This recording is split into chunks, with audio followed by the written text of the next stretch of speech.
सोनम वांगचुक के बारे में सबसे पहले ये बताइए, उनकी तबीयत कैसी है, कितने दिन हो गए उनको आमरण अनशन पर, और आपका प्लान क्या है? देखिए, सोनम वांगचुक जी का हेल्थ बहुत बिगड़ रहा है। बहुत ज़्यादा वीकनेस आ रहा है। कंसर्न हमारा बहुत ज़्यादा है। कल रात को ही हम लोग बात कर रहे थे कि हम लोग अब मतलब कि क्या करें। I don't want Funsuk Wangdu to die.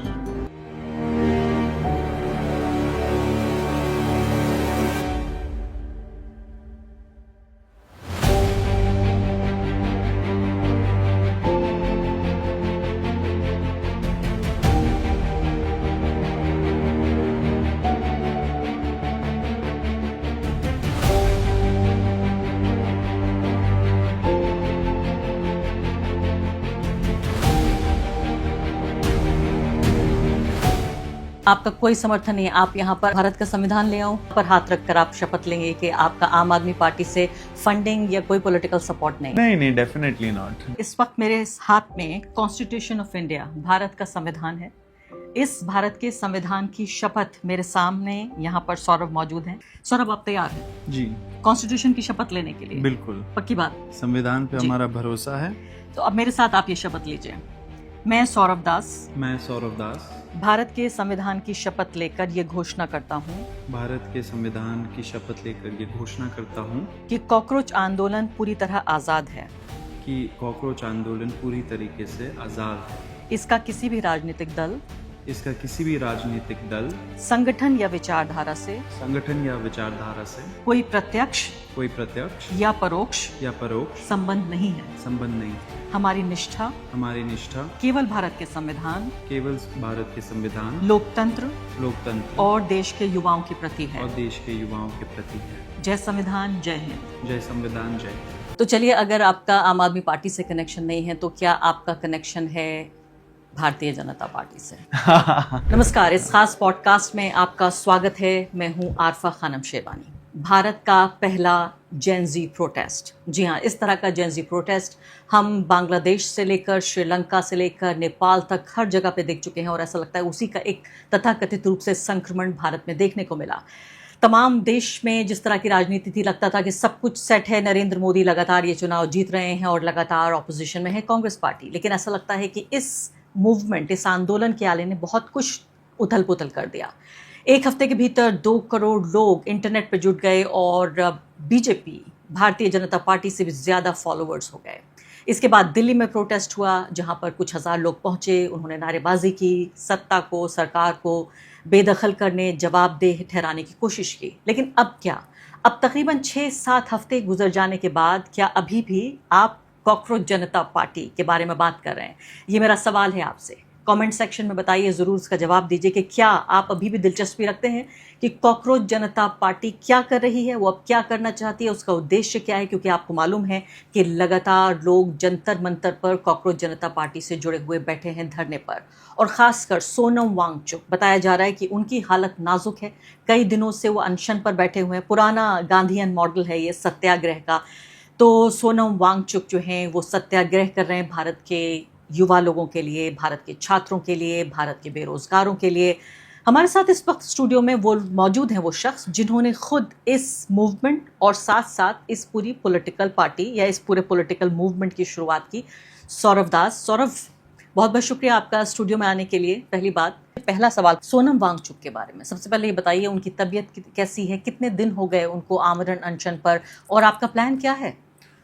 देखिए, सोनम वांगचुक जी का हेल्थ बहुत बिगड़ रहा है। बहुत ज़्यादा वीकनेस आ रहा है। अभी उनका फैट लॉस से ज़्यादा आई थिंक मसल लॉस भी हो रहा है, क्योंकि अब उनके आप बोन्स देख पा रहे होंगे शक्ल पे, रिब्स दिख रही है उनकी। बहुत ज़्यादा वीकनेस हो रहा है। कल तो उनको चक्कर सा भी आ गया था उठने के टाइम पे, क्योंकि बीपी भी लो रहता है। तो शुगर लेवल अभी एक तरह से स्टेबलाइज हुआ है, गिर के स्टेबलाइज हो गया उस चीज़ पे।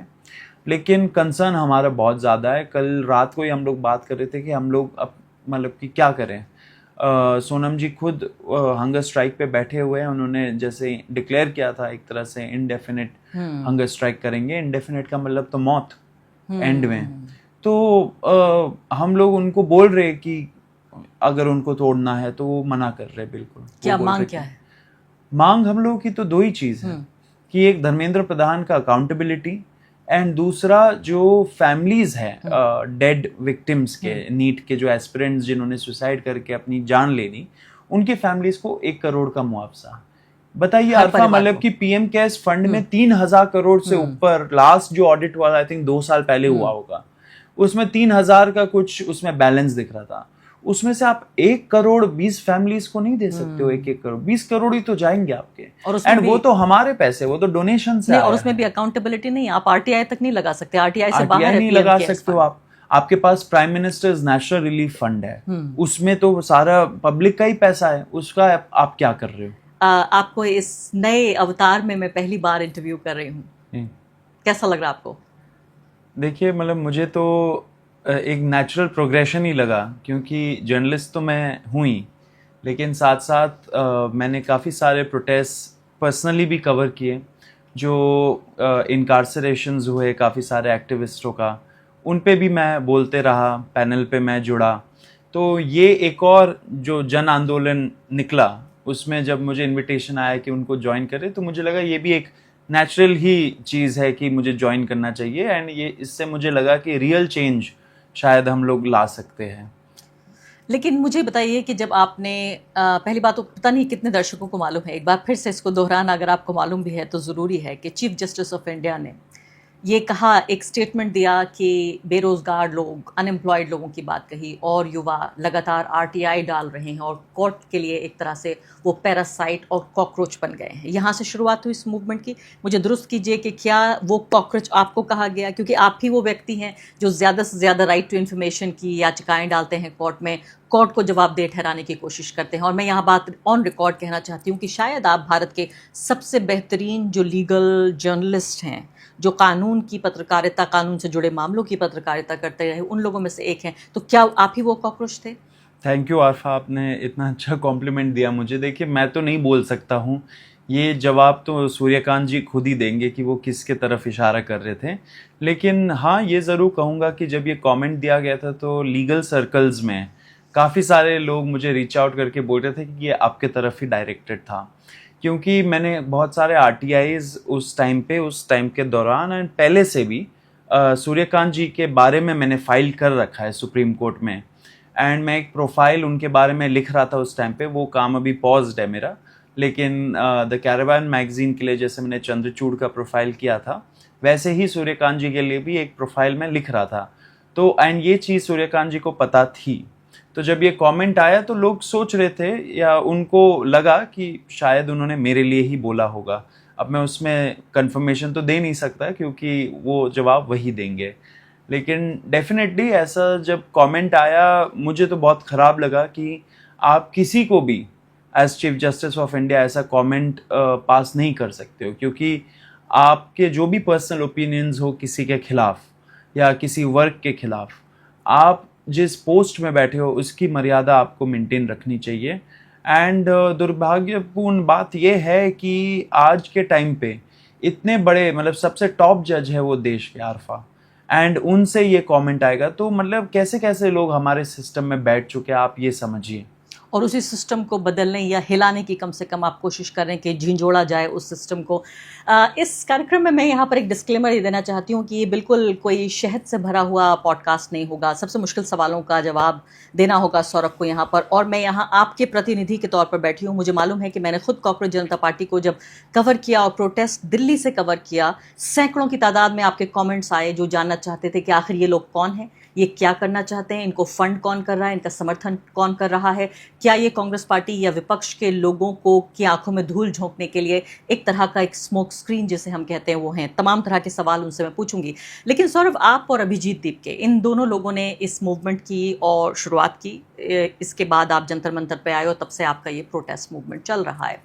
आप अभिजीत को किस तरह से जानते रहे, क्योंकि आप तो एक पत्रकार हैं, वो एक एक्टिविस्ट हैं, आप दिल्ली बेस्ड हैं, और अभिजीत बैठे हैं वहाँ बॉस्टन में बैठे हुए थे, तो ये सब कैसे हुआ? अभिजीत और मैं एक दूसरे को फॉलो करते थे ट्विटर पे। उसके पहले आई थिंक 1 या 2 बार हम कोई कॉमन गैदरिंग में भी थे, लेकिन एज सच कोई बात नहीं हुई थी हम लोगों की। लेकिन he was well aware of my work, and मैं जो लिखता था वो पढ़ते भी थे, शेयर भी करते थे। उनके भी काफ़ी सारे ट्वीट्स मैंने रीट्वीट किए थे पहले, क्योंकि वो काफ़ी अच्छा सटायरिकल चीज़ें, विटी ह्यूमर के साथ वो ट्वीट करते थे। तो जब ये कमेंट आया तब उन्होंने एक ट्वीट किया कि what if all cockroaches came together, ऐसे कुछ, एंड वो वायरल चला गया। एंड उसके बाद मैंने भी उसको रीट्वीट किया था कि because it was very viral उस टाइम पे। फिर उन्होंने ही reached out to me with one of his other tweets. ये बोला कि उस ट्वीट में लिखा था, एक मेंबरशिप लिंक था कि if you want to join the party, sign up वगैरह। तो उन्होंने रीच आउट किया था मुझे एंड बोला था कि सौरभ, आप अगर इसको थोड़ा सा कोट ट्वीट करके लिख दो कुछ इसके बारे में, then maybe more people will join. तो मैंने जब किया फिर वो एम्पलीफाई हुआ काफ़ी ज़्यादा एंड बहुत लोग जुड़ गए। आपको पता होगा कि ऑलमोस्ट 10-12 लाख लोगों ने मेंबरशिप ली सीजेपी की। एंड उस टाइम के ही दौरान जो इंस्टाग्राम पेज था, ट्विटर हैंडल था, वो भी काफ़ी तेज़ी से उसमें फॉलोअर्स की संख्या बढ़ी। तो देन ही आस्क्ड मी कि जब बहुत सारा सर्कल से बहुत सारे लोग उसको बोल रहे थे कि इतना बड़ा पेज बन गया, मतलब कि हिस्ट्री में शायद ही हुआ हो कि किसी का 8 दिन या 10 दिन के अंदर 2 करोड़ 20 लाख से ऊपर फॉलोअर्स हो जाए। तो उनको सारे लोग बोल रहे थे, मैंने भी उनको बोला कि इसका कुछ आप अच्छा इस्तेमाल करो, कि ऐसा मौका आपको नहीं गंवाना चाहिए। सिर्फ एक सटायरिकल पेज बन के ना रह जाए, मीम पेज ना बन के रह जाए, तो कुछ आप ऑन ग्राउंड करिए। तो उस टाइम पे मुझे पता नहीं, बहुत सारे जर्नलिस्ट ऐसे रिपोर्ट कर रहे थे कि वो तो विदेश में रहते हैं, लेकिन वो पढ़ने गए थे विदेश। जैसे कि सारे बीजेपी मिनिस्टर्स के बच्चे तो बाहर ही रहते हैं, बाहर ही सेटल हो गए पढ़ने के बाद, वो भी उन्हीं के तरह पढ़ने गए थे। कुछ शायद उनको लगा होगा कि जाके वहाँ पे काम भी करेंगे। लेकिन जब ये सब हुआ एंड इतने सारे कॉल्स आए सारे तरफ से कि आप कुछ ऑन ग्राउंड करिए, देन ही decided to return and then ही रीच्ड आउट टू मी कि would I like to join him also in one of the founding teams. तो फिर मैंने उनको ज्वाइन किया as chief spokesperson and तब से लेके अभी तक ऑलमोस्ट 2 महीने होने जा रहे हैं। आपको ये मालूम था कि उनका कनेक्शन आम आदमी पार्टी से है? देखिए, मुझे पता तो था क्योंकि आई थिंक उन्होंने क्लियर भी रखा था, अपने बायो में लिखा था कि ही इज़ एक्स, मतलब बहुत 3 साल हो गए शायद उनको काम किए हुए आम आदमी पार्टी में। And he was not like a politician और एनीथिंग, वो तो कम्युनिकेशंस टीम में काम करते थे। तो मुझे ये चीज़ ज़रूर पता थी। हाँ जी। तो अभी तो आप बड़ी सिंपल स्टोरी बता रहे हैं कि वो वहाँ बैठे थे, उसने रीट्वीट किया और फिर यहाँ कांटेक्ट हुआ। ऐसा नहीं हुआ कि एक कमरे में अरविंद केजरीवाल और मनीष सिसोदिया बैठे हुए थे, अभिजीत दीप के भी थे, फिर आपको वहाँ बुलाया गया नहीं, और उसके बाद कहा कि देखिए अब ये मूवमेंट शुरू करते हैं, आप लोग आगे सामने रहिए, हम लोग पीछे रहेंगे? हाँ, लोगों को जितना इस चीज़, ऐसे स्टोरीज में दिलचस्पी हो, इसको तो कॉन्स्पिरेसी थियरी ही बोलेंगे। अब जैसे आपने ही बोला एंड रिपोर्टिंग भी हुई थी, वो तो बैठे हुए थे यूएस में। आई थिंक अरविंद जी तो शायद यहाँ पे ही होंगे, दिल्ली या तो पंजाब में। तो ऐसा कुछ तो नहीं हुआ था। एब्सोल्युटली एक फ्रीक एक्सीडेंट था ये, अगर बोला जाए तो, क्योंकि वो ट्वीट का वायरल जाना, वो ट्वीट से फिर एक सटायरिकल पेज भारतीय जनता पार्टी की तरह cockroach Janata party banana, it was all I think एक फ्रीक एक्सीडेंट। यूनिवर्स ने, मुझे लगता है अगर अभी सोचे तो, एक डोर ओपन किया हम लोगों के लिए कि नया जो जनरेशन है, इंटरनेट जनरेशन जिसको बोलते, उनके लिए आई थिंक एक डोर ओपन किया यूनिवर्स ने। उसको कैसे अच्छे से यूज़ करे, उस पे हम लोग का फिर फोकस गया। तो आपका कोई समर्थन नहीं है? आप यहाँ पर, अगर मैं आपको गीता दूं तो गीता पर हाथ रखकर आप शपथ लेंगे कि आपका आम आदमी पार्टी से फंडिंग या कोई पॉलिटिकल सपोर्ट नहीं है? नहीं, डेफिनेटली नॉट, डेफिनेटली नॉट। तो आपके लिए गीता क्या है? भारत का संविधान ले आऊं? भारत का संविधान ले आइए। हाँ जी, सारे किताब, मेरे लिए तो all religions are equal, because all religions teach us to be better human beings. तो संविधान ले आइए या गीता ले आइए या कुरान ले आइए। तो चलिए, अगर आपका आम आदमी पार्टी से कनेक्शन नहीं है तो क्या आपका कनेक्शन है भारतीय जनता पार्टी से? क्योंकि नाम भी आपने बड़ा सिमिलर रखा। हाँ जी। इधर भारतीय जनता पार्टी, उधर कॉकरोच जनता पार्टी, तो मन में कहीं दिमाग में था तो एक ही जनता पार्टी? नहीं, मतलब कि ये तो एक जोक की तरह ही शुरू हुआ था। जैसे मैंने बोला कि अगर हम लोग को कॉकरोच की तरह ट्रीट करते हैं, कॉकरोचेस हमें इस सिस्टम ने बना दिया, तो क्यों ना हम ही एक सारे यूनाइट होके भारतीय जनता पार्टी के तरह कॉकरोच जनता पार्टी बना ले। तो ये तो जोक ही था, लेकिन ultimately it turned out something bigger and something on ground. लेकिन बीजेपी से कनेक्शन मुझे पता नहीं, मतलब ऐसा कौन ही सोचता है कि मेरा एटलीस्ट या इन लोगों का कोई बीजेपी का कनेक्शन होगा। अगर कोई भी हमारे प्रोटेस्ट में आ रहा हो, हम सरकार से सवाल पूछते हैं। आज के टाइम पे 80% पॉपुलेशन पे बीजेपी का राज है, एंड आई थिंक ऑलमोस्ट 70% जो हमारा लैंड है इंडिया का, उसमें भारतीय जनता पार्टी का कब्जा है। तो हमारे सारे क्वेश्चंस भारतीय जनता पार्टी और आरएसएस से ही होते हैं, एंड कोई भी अगर हमारे प्रोटेस्ट में आता है उनको साफ साफ दिखेगा कि कैसे तीखे सवाल, कभी कभार तो इतने तीखे हो जाते हैं कि हमें बोलना पड़ता है थोड़ा मंच का लिहाज रखे स्पीकर्स को, लेकिन ऐसे सवाल हम लोग सिर्फ बीजेपी आरएसएस उनसे ही पूछते हैं, because they are ruling over us. लेकिन इस सवाल के दो हिस्से हैं जो मैं आपसे पूछना चाह रही हूँ। पहली बात तो कि बीजेपी को उस तरह के लोग सबसे प्यारे लगते हैं जो उनके सबसे ज़्यादा जहरीले क्रिटिक होते हैं, क्योंकि उनके पास सबसे ज़्यादा क्रेडिबिलिटी होती है। तो आपकी विश्वसनीयता और आपकी क्रेडिबिलिटी का फ़ायदा उठा करके आप इतने साल से बेहतरीन जर्नलिज्म कर रहे थे और सब तो सौरभ दास को बहुत पसंद करते हैं। अचानक सौरभ दास को कोई यकीन नहीं करेगा कि वो भाजपा में इधर स्विच कर रहे हैं। अभिजीत दीपके की भी इस तरह की इमेज थी, तो उन्हें तो बड़ी खुशी होगी अगर आपके जैसे लोग क्रॉस ओवर कर जाएं। क्रॉस ओवर उनके तरफ बीजेपी के तरफ, मुझे लगता है मैं बिना इस बात को डिक्लेयर किए, क्योंकि वो कहते हाँ हैं जी। कि हाथी उनके लिए वो अच्छा नहीं है, जैसे कहते हैं ना हाथी मरा लाख का, जिंदा लाख का और मरा 1.25 लाख का। अच्छा ये एक मिसाल होती है, यानी कि आप ज्वाइन करेंगे हाँ। तो आप लाख के होंगे, लेकिन आप ज्वाइन ना करते हुए अंदर खाने अगर उन्हें सपोर्ट करें तो आप 1.25 लाख के। देखिए, मुझे लगता है हम में से कोई भी ऐसा नहीं है कि जो बीजेपी को ज्वाइन कर ले या आरएसएस पे को ज्वाइन कर ले। हम लोगों ने तो पब्लिक स्टेटमेंट्स भी दे रखा है कि हम मर जाएंगे लेकिन बीजेपी ज्वाइन नहीं करेंगे, आरएसएस नहीं ज्वाइन करेंगे, क्योंकि हमारा ये जो बैटल ही है आरफा, ये ऐसे सिस्टम के खिलाफ है जो जिस पे वो हुकूमत कर रहे इतने टाइम से, जो ऐसा सिस्टम बना दिया जिसकी वजह से 20 से ज़्यादा नीट के बच्चे एस्पिरेंट्स मर गए सुसाइड करके। तो अगर ऐसे हम लोगों को रोज़ पता है लगता है शाम को जब हम लोग बैठ के मीटिंग करते हैं कि कितना बर्डन है रिस्पॉन्सिबिलिटी का हमारे ऊपर। बर्डन बोलिए या वेट बोलिए, the weight of responsibility is a lot on us, क्योंकि अगर हम लोग परफॉर्म नहीं कर पाए ना तो ऐसा शायद ही फिर से बहुत जल्द कभी हो, क्योंकि अगर 2 करोड़ से ज्यादा लोग एक उम्मीद के साथ एक सटायरिकल पेज को फॉलो कर रहे हैं तो आप समझिए कि कितना डिसकंटेंट है ग्राउंड पे। अब इतने सारे जो भी लोग आते हैं ना ग्राउंड पे, बहुत सारे विलेजेस से आते हैं, बहुत सारे टियर 2 टियर 3 सिटीज से लोग ट्रेन लेके बस लेके आते हैं यहाँ पे। ऐसे लोग आ रहे हैं। 1,70,000 से ज्यादा लोग पिछले 23 से 24 दिन में आए जब से हम लोगों ने सिट इन प्रोटेस्ट शुरू किया। आपकी बात पर मुझे विश्वास है, क्योंकि जब 6 जून को मैं पहुंची थी जी, तो मैं ज्यादातर ऐसे लोगों से मिली जो लोग वाकई 24-24 घंटे ट्रेन लेकर आए थे। कुछ लोग ऐसे भी थे जो कनेक्शन लेकर आए थे और उनका किसी से कोई लेना देना नहीं था, सिर्फ एक बात कह रहे थे, वो ये कह रहे थे कि कोई तो है हमारी आवाज उठा रहा है। एग्जैक्टली। एंड सोचिए ऐसा अगर वेट है हमारे ऊपर रिस्पॉन्सिबिलिटी का, तो हम लोग तो देखिए फ्रेश माइंड के साथ आए हैं, कुछ अच्छा करने के लिए आए हैं, कुछ क्रांति लेने के लिए आए हैं। इसमें अगर हम लोग ऐसे डिसअपॉइंट कर दे इतने लोगों को, तो I don't think I can survive with that kind of क्या बोलते हैं डिसअपॉइंटमेंट ऑफ द पीपल, क्योंकि इतने लोगों का आशा जुड़ा हुआ है इस मूवमेंट के साथ।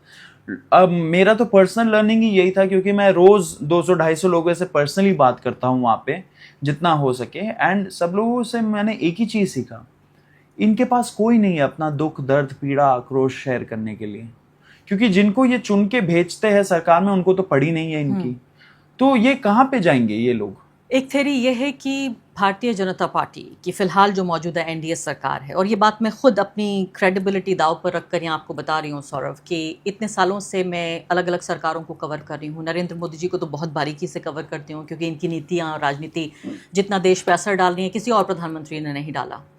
तो मुझे लगता है कि भारत के इतिहास के सबसे अलोकप्रिय अनपॉपुलर प्राइम मिनिस्टर्स में से एक है आज की तारीख में। ऐसा मैं 2014 में भी नहीं कह रही थी, मैं 2019 में भी नहीं कह रही थी, जुलाई 2026 में ये बात पूरे दावे के साथ कह रही हूँ कि सबसे अलोकप्रिय प्रधानमंत्रियों में से एक है। ये हो सकता है लॉन्गेस्ट सर्विंग प्राइम मिनिस्टर बन गए हों। ऐसे में इनके खिलाफ काफ़ी गुस्सा है, आम लोगों में गुस्सा है, हमारे युवाओं में गुस्सा है, हमारे न सिर्फ के शहरी युवा बल्कि जो ग्रामीण युवा है उनमें भी बहुत गुस्सा है। और एक थ्योरी ये है कि भाई इस सब गुस्से को चैनलाइज करने के लिए एक प्रेशर कुकर थ्योरी है कि दीपके को बुलाते हैं, सौरभ दास को बुलाते हैं, एक मूवमेंट खड़ा करते हैं जहां छात्रों को और युवा लोगों को ये लगे कि ठीक है हमारा गुस्सा कहीं तो निकल रहा है, थोड़ा सा प्रेशर कम तो हो रहा है, हमें कोई एक आउटलेट मिल रहा है। ये एक थ्योरी है, इसका आप जवाब कैसे देंगे कि इससे कहीं ना कहीं भाजपा को फायदा होता है?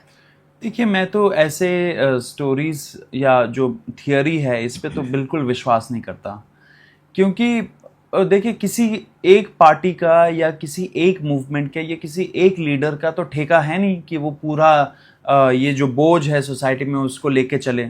अगर लोग अपने मन से आंदोलन करना चाह रहे हैं तो उनका वो राइट बनता है।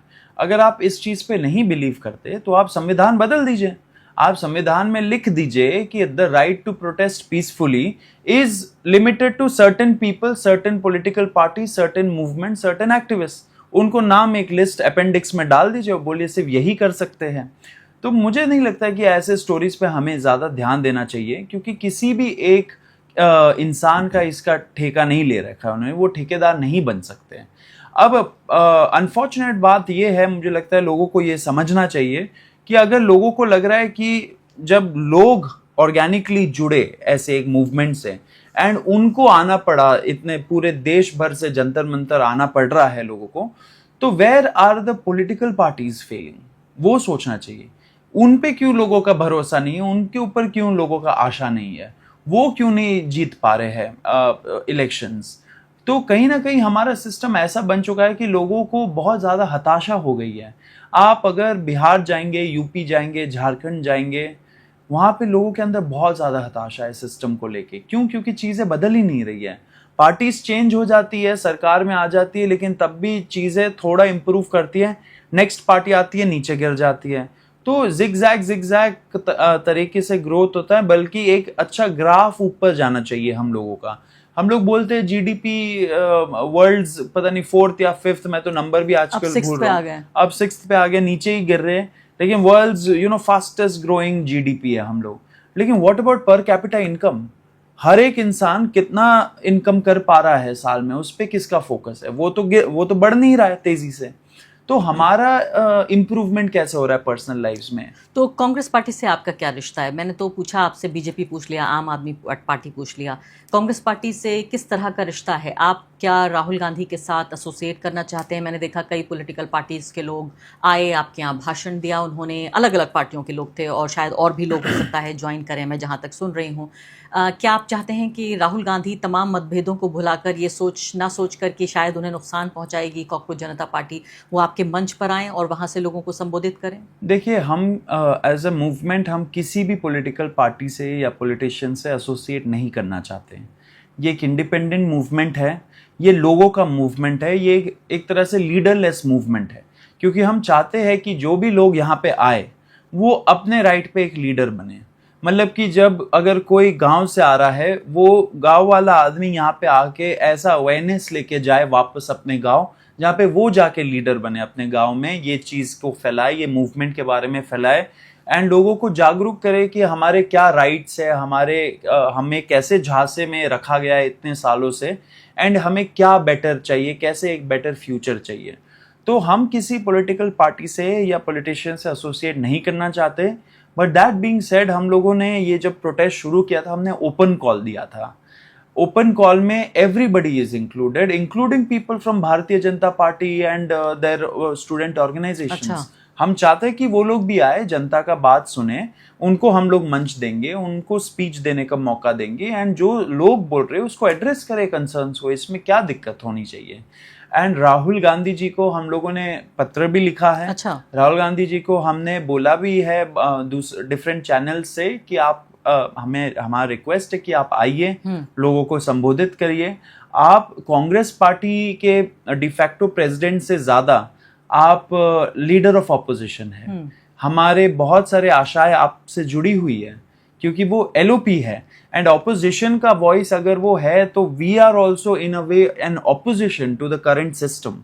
तो उनका वॉइस हमारे वॉइस में क्यों नहीं ऐड होना चाहिए? ये तो नहीं है, एक थ्योरी ये है कि भाई नुकसान पहुंचाएंगे आप, चूंकि वो उनको मेन ऑपोजिशन होना चाहिए और अगर देश का युवा आपके साथ जा रहा है, एक हफ्ते में अगर 2 करोड़ लोग आपके साथ आ गए, ये तो बहुत बड़ी बात है। तो इससे जो क्राउड उनकी तरफ जाना चाहिए वो आपकी तरफ जा रहा है। देखिए, ये एरिथमेटिक पॉलिटिकल पार्टीज ही जाने, हम लोग तो पॉलिटिकल पार्टी है नहीं। हम लोग एक मूवमेंट चला रहे हैं, लोगों का आशा जुड़ा हुआ है हम लोग के साथ। तो हम ऐसा तो नहीं बोल सकते कि आप लोग कांग्रेस के पास चले जाइए, क्योंकि लोगों को पता है कांग्रेस पार्टी एग्जिस्टेंट है। अगर वो सपोर्ट करना चाहते हैं वो उनका चॉइस है, लेकिन अगर वो हमारा मूवमेंट को, जन आंदोलन को सपोर्ट करना चाहते हैं वो भी उनका एक चॉइस है। तो हम कौन होते हैं उनको बोलने वाले कि आप राहुल गांधी जी के पास जाइए या भारतीय जनता पार्टी के पास जाइए। हम तो अपना एक इंडिपेंडेंट मूवमेंट चला रहे हैं and we are acting like a pressure group. हम लोग एक प्रेशर ग्रुप है। हम लोग चाहते हैं कि सरकार में जो लोग बैठे हैं वो एक बढ़िया सिस्टम बनाए, लेकिन एंड ऑपोजिशन भी जब लोकसभा में बैठती है, राज्यसभा में बैठती है, वो भी सरकार से यही मांग करती है कि एक बेटर सिस्टम बनाइए। जो भी आप बिल ला रहे हो उस पर सोच विचार हो, उस पर डिबेट डिस्कशन हो, पार्लियामेंट्री कमेटी में जाए, वहां पे सोच विचार हो डिटेल में, फिर आप लोग एक कानून पास करिए। तो हमारा ऑब्जेक्टिव्स तो सेम है, कौन सा रूट से हम लोग जाते हैं वो डिफरेंट है, वो डिफरेंट हो सकता है।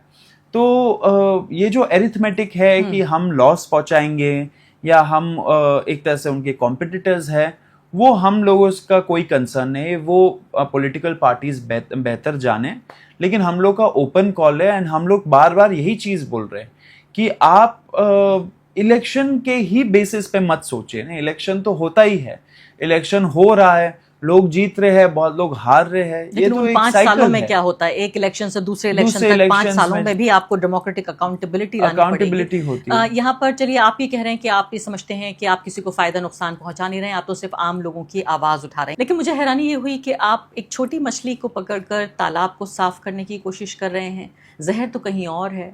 आप कह रहे हैं कि हमें धर्मेंद्र प्रधान का इस्तीफा चाहिए। जब मैं 6 जून को कवर करने गई थी, या पूरे इस मूवमेंट का जो मैसेजिंग है, मुझे थोड़ी सी हैरानी हुई कि आप प्रधानमंत्री नरेंद्र मोदी का इस्तीफा क्यों नहीं मांगते।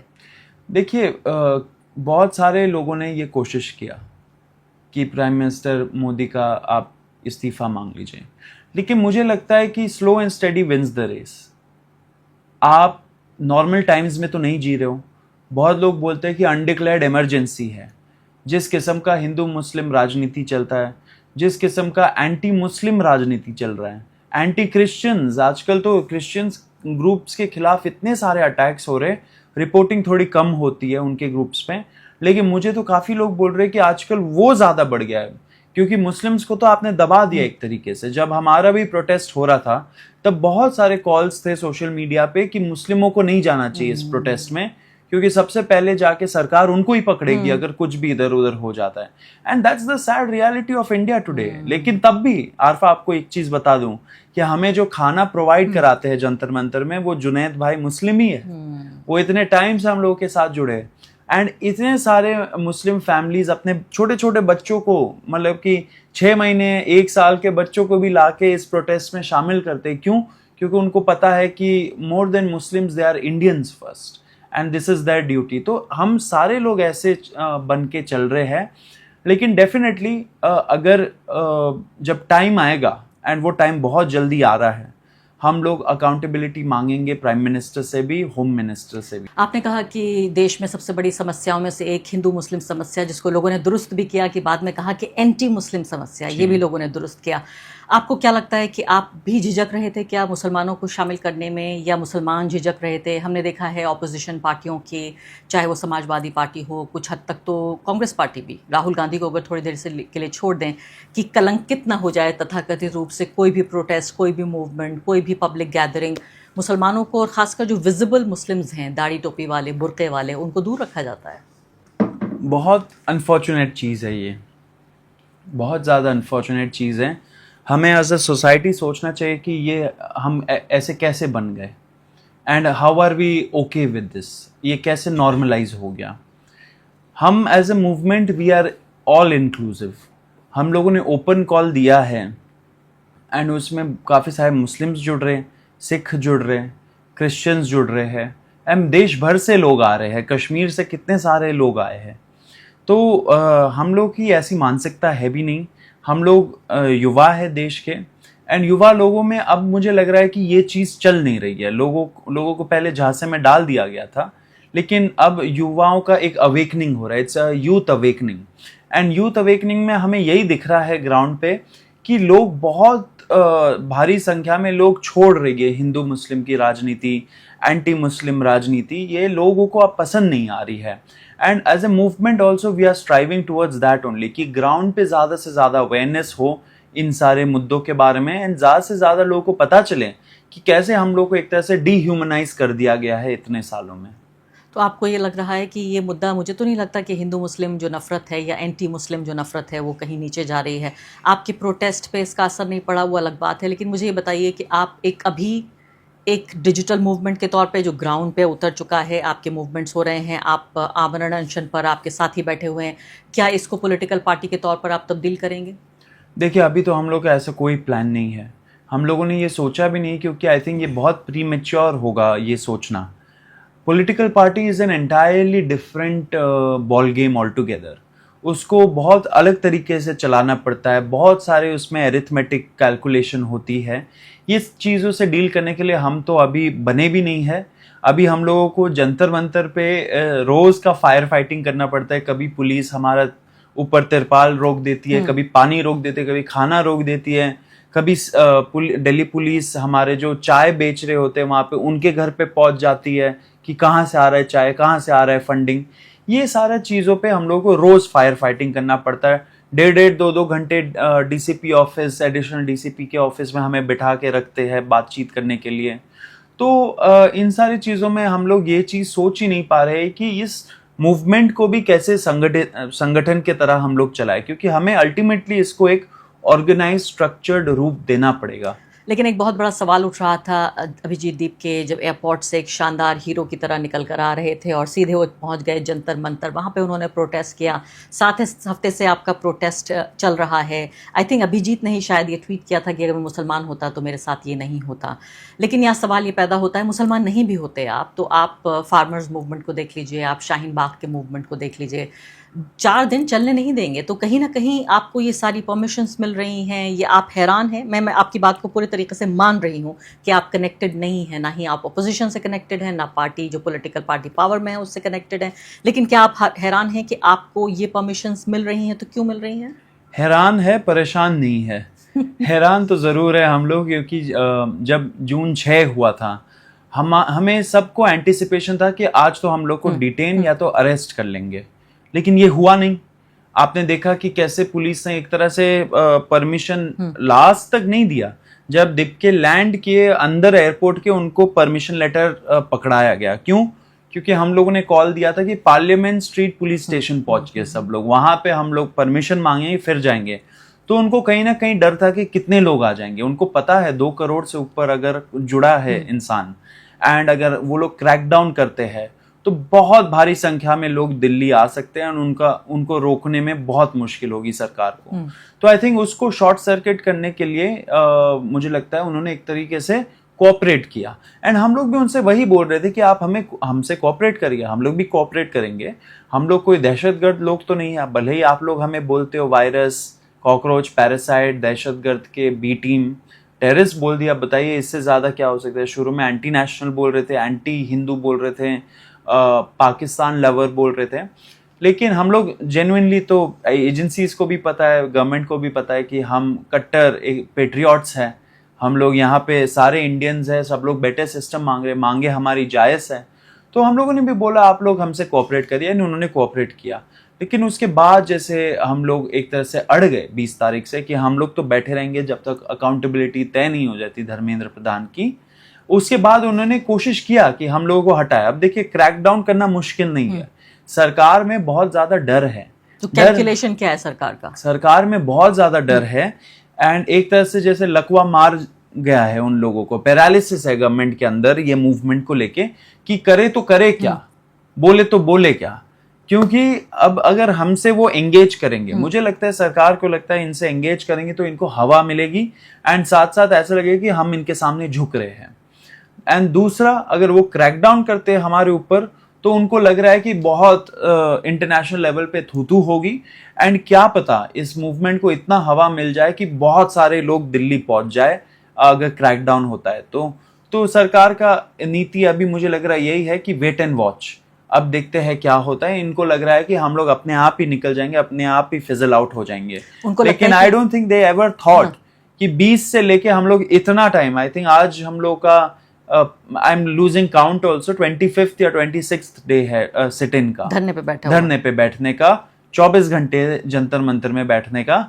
एंड जब 20 तारीख को हम लोग संसद मार्च करेंगे, एक पूरा महीना कंप्लीट हो जाएगा सिट इन प्रोटेस्ट। और 20 का क्या आपका कार्यक्रम है? 20 को हम लोग संसद के तरफ मार्च करेंगे, पीसफुल तरीके से मार्च करेंगे, हाथ में फूल लेके हम लोग सब चलेंगे। एंड हम लोग सोच रहे थे कि अगर सरकार गूंगी बहरी हो चुकी है तो शायद हमें और तेजी से बोलना पड़ेगा, थोड़ा और पास जाके बोलना पड़ेगा। मौका मिले तो उनके कान में भी जाके हम लोग बोलेंगे कि हमारे 2 डिमांड्स है, उसको पूरा करिए। तो हम लोग यहाँ से जंतर मंतर से फिलहाल के लिए हम लोग चले जाएंगे। आपको 6-7 हफ्ते हो चुके हैं और 20 दिन आपको धरने पर बैठे हुए हो चुके हैं। हमदर्दी हो रही है थोड़ा सा ऑपोजिशन से कि कितना मुश्किल काम है ये, थकान भी हो रही होगी, गर्मी भी बढ़ रही है। डेफिनेटली, मतलब देखिए सिर्फ ऑपोजिशन से तो हमदर्दी नहीं, लेकिन वो हर एक्टिविस्ट के लिए, हर स्टूडेंट ग्रुप के लिए एक हमदर्दी हमें महसूस हो रही है, क्योंकि ये नॉर्मल टाइम्स तो है नहीं। और कितना मुश्किल है ये सब करना। एंड बहुत मुश्किल है।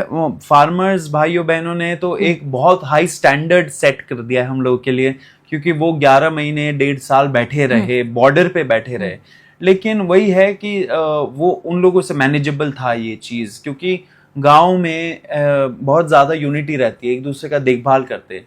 शहरों में जो स्टूडेंट्स हैं वो तो अपने ही फैमिली के प्रेशर में, कोचिंग के प्रेशर में, पढ़ाई लिखाई के प्रेशर में, पर्सनल लाइफ के प्रेशर में वो शायद इतने संख्या में इतने टाइम तक शायद ना बैठ पाए। लेकिन 1 महीने तक चल रहा है ये चीज़, ये भी एक तरह से अचीवमेंट है बहुत बड़ी। लेकिन ज़रूर हमें ये लग रहा है कि मतलब कितना मुश्किल हो गया आज के टाइम पे एक अपना आवाज़ सुनाने का, क्योंकि सरकार तो हमारी है ना अल्टीमेटली। लेकिन मैं देख रही हूँ जो दरबारी मीडिया है, खासकर जैसे बिग मीडिया या रवीश कुमार उसे गोदी मीडिया भी कहते हैं, अगर उसको देखा जाए शुरू में बड़े इंटरव्यूज़ चले आपके, फिर आपने खुद भी दूरी बना ली। क्या वो सपोर्ट कर रहे हैं, क्रिटिसाइज कर रहे हैं, अभी क्या उनका एटीट्यूड है? हमें new main stream media support कर रही है। आप जैसे चला रहे हो, आप रिपोर्ट कर रहे हो, बहुत सारे डिजिटल मीडिया हाउसेज इस पे रिपोर्ट कर रहे हैं। एंड जो न्यूज़पेपर्स के डिजिटल विंग्स है वो भी काफ़ी जितना हो सकता है वो लोग चला रहे हैं।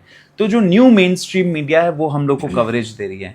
अनफॉर्चुनेट बात है, रिप्लेस तो अभी मुझे नहीं लगता पूरे तरीके से हुआ है, क्योंकि अभी भी ओल्ड मेन स्ट्रीम मीडिया जो टीवी चैनल्स वगैरह है उनका बहुत पुल है, लोग अभी भी उनको बहुत देखते हैं। एंड सरकार को भी पता है कि इनका इन्फ्लुएंस काफ़ी ज़्यादा है। जब 6 तारीख के पहले जब ये ओल्ड मेन स्ट्रीम मीडियाज ने हम लोग का जो प्रेस कॉन्फ्रेंस था जिसमें मैं हेड कर रहा था उसको काफी चलाया, दर्जनों कैमरे थे, बहुत कैमरेस थे। रात को 9 बजे प्राइम टाइम शो भी हुआ, भले ही नेगेटिव में वो लोग चला रहे हो, पूरा कॉन्स्पिरेसी थियरी के बेसिस में चला रहे हो, लेकिन वो मैसेज पहुंचा लोगों तक। फिर सरकार ने बोला आप लोग क्यों इनको इतना भाव दे रहे हो, आप लोग चलाओ ही मत। तो सीईओ लेवल तक बात गई, प्राइम मिनिस्टर्स ऑफिस से, होम मिनिस्ट्री से, कि इनको नहीं दिखाना है बिल्कुल भी। तो आज आप देखोगे एक टिकर भी नहीं चलता है नीचे, कॉकरोच जनता पार्टी का मेंशन भी नहीं है टिकर्स में। तो ये है इंडिपेंडेंट मीडिया। आखिरी 2 सवाल अब आपसे पूछना चाहती हूँ। एक तो सवाल ये है कि क्या भविष्य है आपका, सौरव दास का, कॉकरोच जनता पार्टी का, इस पूरे मूवमेंट का, अब क्या होगा? देखिए ये जो प्रोटेस्ट चल रहा है जंतर मंतर पे, ये एक बैटल है। ये बैटल कुछ दिनों में, कुछ हफ्तों में, कुछ महीनों में जीतना पॉसिबल है। लेकिन मैं बोल रहा हूँ आइडियल सिचुएशन में थियोरेटिकली आप जीत सकते हो, लेकिन हम जिस लिए निकले हैं वो एक वॉर है। We are fighting a war, and war इतना जल्दी नहीं जीता जा सकता। आप वॉर में हो एक ऐसे सिस्टम के खिलाफ जहाँ पे किसी भी इंडिपेंडेंट वॉइस को, डिसेंटिंग वॉइस को कुचल दिया जाता है। अगर कोई ऑपोजिशन का हो, ऑपोजिशन पार्टी से, उनके ऊपर पीएमएलए डाल के, ईडी लगवा के आपको कुछ सालों के लिए जेल में डाल देते हैं फर्जी केसेस में। अगर आप एक्टिविस्ट हो तो आपको यूएपीए में डाल देते हैं जेल के अंदर, 5 साल से ऊपर कुछ एक्टिविस्ट जेल में बिताते हैं। फिर साथ साथ आप अगर ऐसे डिसेंटिंग वॉइसेस हो, आप नॉर्मल स्टूडेंट्स हो, आपको आईपीसी के धारा में जेल में डाल के कुछ महीनों के लिए जेल में रख के टॉर्चर करके निकालते। तो बड़ा मुश्किल है ये सिचुएशन, लेकिन ये एक वॉर है, ये एक लंबा हमें संघर्ष करना पड़ेगा। एंड जो एक बेटर ब्राइटर फ्यूचर चाहिए हम लोग को, पर्सनल फ्यूचर भी एंड इंडिया का भी फ्यूचर, वो उसमें टाइम लगेगा। लोगों को पता है लंबा है सब। ये क्या गारंटी है कि ये सब आपके साथ नहीं होगा? हमें तो 6 तारीख से ही लगा था कि हम लोग के साथ 6 तारीख को हो जाएगा। अभी तक हुआ नहीं है, ये सरप्राइजिंग चीज़ है, लेकिन हम लोग एंटिसिपेट तो कर रहे हैं कि हमारे खिलाफ जो पब्लिक फेसिंग रोल में है कॉकरोच जनता पार्टी के साथ, उनके खिलाफ होगा। लेकिन मुझे नहीं लगता कि अब लोगों को ज़्यादा डर लग रहा है इन सब चीज़ों से, क्योंकि आप उतना ही डराइए जब तक इंसान डरता है। अगर आप इतना डराएंगे कि उनका डर ही खत्म हो जाए तो आपके लिए खतरा है। एंड सरकार को पता है कि सरकार को पूरे तरीके से पता है कि ग्राउंड लेवल पे उनके खिलाफ बहुत ज़्यादा एंटी सेंटिमेंट चल रहा है, उनके खिलाफ बहुत अनहैप्पीनेस है। उनका जो छोटा सा एक वो है वर्ग है, वो उनको पूरा अंधभक्ति में लीन है, सपोर्ट कर रहे होंगे। लेकिन जो असली युवा है, जो युवा लोग हैं, उनको समझ में आ रहा है कि किस झांसे में इनको रखा था अच्छे दिन का सपने दिखा के। अब वो लोग बोल रहे हैं कि जवाब दो, अकाउंट्स बताओ हमें। अगर मैं आपसे बात पूछूं, बिल्कुल शार्प 3 पॉइंट्स जिस पर आप ये मूवमेंट कर रहे हैं और कुछ भी कुर्बानी देने को तैयार हैं, 3 पॉइंट्स बताइए। कुर्बानी देने को तैयार है मतलब 3 पॉइंट्स बताइए कि क्या, किस लिए आप लड़ रहे हैं। हम लोग एक better brighter future of India के लिए लड़ रहे हैं। हम लोग एक ट्रांसपेरेंट, अकाउंटेबल, आंसरेबल सिस्टम बनाने के लिए लड़ रहे हैं। एंड हम लोग जो बेसिक मिनिमम नैतिकता होनी चाहिए सरकार में जो लोग हैं, उस चीज़ के लिए लड़ रहे हैं। अभी ये सरकार में जो लोग हैं वो बोल देते हैं, 2014 या 15 का स्टेटमेंट था कि ये बीजेपी की सरकार है, यहाँ पे इस्तीफे नहीं होते। क्यों नहीं होते? क्यों इस्तीफा को आप मान रहे हो कि कोई गलत चीज़ है? ये तो एक डेमोक्रेसी में, एक मैच्योर डेमोक्रेसी, एक फंक्शनिंग डेमोक्रेसी में तो इस्तीफा होना ही चाहिए। अगर एक भी मौत हो जाए तब एक एक मॉरल रेस्पॉन्सिबिलिटी लेके इस्तीफा होना चाहिए। तो हम उस सिस्टम के लिए लड़ रहे हैं कि हमें वो दिन वापस चाहिए जब नैतिकता के आधार पे लोग जो मिनिस्टर्स है पावर में बैठे हैं, वो अपने सीट पे फेविकॉल चिपका के नहीं बैठते थे, वो चल देते थे झोला उठा के। तो सौरभ, आपके साथ कुछ रैपिड फायर राउंड के कुछ क्वेश्चंस, तैयार हैं आप? जी। Saurav, are you a journalist, an activist, or a politician? I think I'm a journalist activist. And a wannabe politician or a future politician? Not that I know of, मतलब कि मुझे नहीं पता है कि क्या होने वाला है फ्यूचर में। लेकिन एक चीज़ जो मैंने सीखा है, ये जो अन्ना आंदोलन बोलते हैं, IAC बोलते हैं, कि नेवर मेक टॉल प्रोमिसेस, कि आप फोरक्लोज कर रहे हो फ्यूचर में कोई भी चीज़ को। तो आई थिंक उस चीज़ से बचना चाहिए। 10 साल बाद का किसने देखा है? मैं शायद इंडिया में ही ना रहूँ या इंडिया में ही रहूँ एंड कुछ और कर रहा हूँ, तो मैं बोल नहीं सकता। लेकिन अभी के लिए तो मैं जर्नलिस्ट एक्टिविस्ट हूँ। जर्नलिस्ट एक्टिविस्ट हैं आप। जी। आपका फेवरेट पॉलिटिशियन कौन है? नरेंद्र मोदी, अरविंद केजरीवाल, राहुल गांधी? देखिए, फेवरेट आपने पूछा है तो मैं बोलूँगा कि नरेंद्र मोदी मेरे फेवरेट पॉलिटिशियन है। कि कैसे इतने सारे लोगों को वो कैसे इग्नोर कर सकते, ये क्षमता कैसे है उनमें, वो मेरा फेवरेट पार्ट है कि कैसे हो सकता है इंसान कोई ऐसा। इसलिए आपके फेवरेट जी। हैं कि वो इग्नोर कर रहे हैं लोगों की नाराजगी। हाँ, कि आई एम वेरी क्या बोलते हैं, आश्चर्यचकित होता हूँ मैं कि ये कैसे इतने सारे लोगों को इग्नोर कर सकते हैं। I really think that this ability is inhuman, मतलब कि दिस इज बियॉन्ड ह्यूमन। उन्होंने बोला था ना कि बायोलॉजिकल नहीं है वो, तो this is something not biological at all. तो I think this is my very favourite thing that. और आपने चूंकि रूल आउट नहीं की है पॉसिबिलिटी कि आप पॉलिटिशियन भी बन सकते हैं, अगर आप पॉलिटिशियन बने तो नरेंद्र मोदी की तरह बनेंगे, अरविंद केजरीवाल की तरह बनेंगे, या राहुल गांधी की तरह? मुझे लगता है कि अगर मैं किसी दिन बना तो मैं अपने तरीके से बनूंगा। ठीक है। अब ये माना जा रहा है कि ये पहला ऐसा प्रोटेस्ट था जो जेनजी ने किया। आपको क्या सिमिलैरिटीज लगती हैं शाहीन बाग के मूवमेंट की, फार्मर्स मूवमेंट की और जेनजी मूवमेंट? आपको लगता है कि ये उसी तरह का एक मूवमेंट है? आई थिंक कॉमन चीज़ तो यही है कि ये सारे एक तरह से स्ट्रगल कर रहे हैं या स्ट्रगल कर रहे थे एक ऐसी सरकार के खिलाफ जो उनको सुनना नहीं चाह रही थी, जो उनको इग्नोर करना चाह रही थी। लेकिन ये सारे मूवमेंट्स परसिस्ट करें, दे परसिवियर्ड ऑल्सो एंड दे प्रिवेल्ड। अब ये बताइए कि आपकी, ये बताया जा रहा है कि ये पूरा जो आपका प्रोटेस्ट मूवमेंट है कहीं ना कहीं रंग दे बसंती फिल्म पर आधारित है, वहीं से आपको प्रेरणा मिली? देखिए, रंग दे बसंती तो काफ़ी आइकॉनिक फिल्म था, बहुत सारे लोग उससे इंस्पायर्ड है क्रांति लाने के लिए। एंड मुझे लगता है हर जनरेशन में आजकल ये है कि एक बार तो रंग दे बसंती देखते हैं, लेकिन हम लोगों का तरीका थोड़ा अलग है. हम लोग we are the land of Gandhi, and Gandhi ji ने प्रोटेस्ट के साथ पीसफुल वर्ड अटैच किया था. ये देश पूरी दुनिया को समझाया था. तो हमें किसी से प्रेरणा लेने की ज़रूरत नहीं है. हमें गांधी जी हमारे प्रेरणा है, और उसी राह पे हम लोग चल रहे हैं. अब आखिरी सवाल, आप काफ़ी पढ़े लिखे आदमी भी हैं, आपकी फेवरेट किताब कौन सी है, फिल्म कौन सी फेवरेट है, और क्या फेवरेट एक्टर आपके अक्षय कुमार तो नहीं है? देखिए, फेवरेट एक्टर तो है वो मेरे, क्योंकि अगर वो इतना बढ़िया एक्टिंग कर सकते प्रधानमंत्री के सामने, एंड जो इतने सारे मुद्दे चल रहे हैं देश में, उसके बारे में कुछ ना पूछ के ये पूछे कि आप आम चूस के खाते हो या काट के, तो I think it is fantastic level acting. ऐसा एक्टर तो सबको बनना चाहिए अगर उनको फिल्म इंडस्ट्री लाइन में जाना चाहिए. तो ये है एक चीज़. फेवरेट फिल्म और किताब कौन सी है आपकी? फेवरेट किताब, देखिए किताब तो बहुत सारे मैं पढ़ रहा हूँ, लेकिन एक है हाउ वाई डेमोक्रेसी फेल्स. ये बहुत अच्छी किताब है. उसमें काफ़ी अच्छा कॉन्सेप्ट के थ्रू एंड एग्जाम्पल्स के थ्रू बताया गया क्योंकि हमारा जो डेमोक्रेसी है एंड जो सिस्टम जैसे चलता है वो क्यों बार बार फेल होता है, एंड उसको कैसे हम लोग सुधार पाए. I think anybody who is into ऐसा मूवमेंट एंड ऐसे प्रोटेस्ट, उनको पढ़ना ज़रूर चाहिए. फेवरेट फिल्म, देखिए काफ़ी टाइम हो गया बड़े पर्दे में कुछ देखा मैंने, लेकिन आजकल मैं क्या करता हूँ कि ज़्यादा थोड़ा कुछ लाइट कुछ मैं देखते रहता हूँ. धुरंधर तो नहीं है आपकी फेवरेट? देखिए, धुरंधर तो बिल्कुल नहीं. मुझे बोला भी गया था कि जाके जस्ट फॉर एंटरटेनमेंट पर्पस देख लो.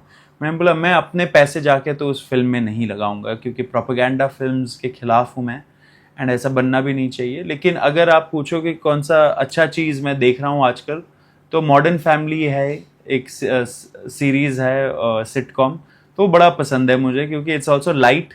It disengages you from the world and the problems of the world that you are dealing with. तो वो देख रहा हूँ मैं. बहुत बहुत शुक्रिया सौरभ दास, Thank आप you. स्टूडियो में आए, आपने हमसे बातचीत की. उम्मीद है कि हमारे दर्शकों के तमाम न सही तो कुछ सवालों के जवाब तो यहाँ ज़रूर मिले होंगे. जो भी उनका शक शुबा डाउट्स थे, अगर दूर हुए हो तो ज़रूर बताइए कमेंट सेक्शन में कि क्या वाकई अब आप विश्वास करना चाहेंगे कॉकरोच जनता पार्टी, उसकी नीयत पर, उसकी मुहिम पर और उसके भविष्य पर. कमेंट सेक्शन में बताइए. आप, ये खुला दरबार है, आप जो चाहें कह सकते हैं. कमेंट सेक्शन में स्वागत है आपका.